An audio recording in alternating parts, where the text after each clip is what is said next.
Camerounaises, Camerounais, mes très chers compatriotes, ce moment aurait pu et aurait dû être celui de la célébration d'une dignité retrouvée et d'une fierté nationale restaurée. Hélas, la brutalisation de notre espace politique et social, la confiscation du pouvoir et le rétrécissement continu des libertés publiques fondamentales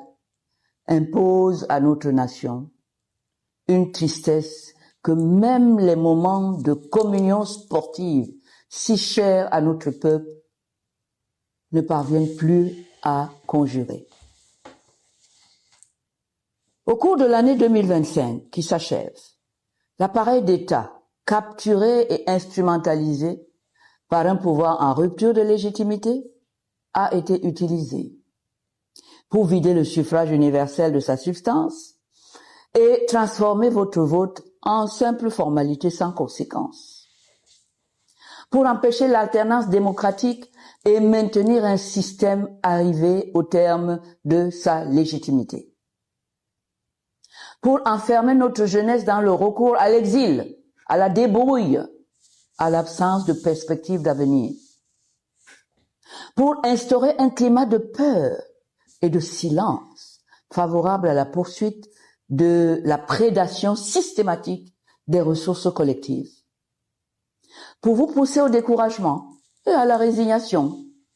en se dressant contre votre volonté d'entrouvrir un horizon d'espoir, de justice et de dignité, clairement exprimé le 12 octobre 2025 en transcendant tous les clivages imposés, géographiques, politiques, ethniques et religieux. Et pourtant, c'est avec une confiance intacte dans notre destin commun que je viens m'adresser à vous avec respect et gravité à l'aune de cette nouvelle année. Votre aspiration au changement n'a pas faibli,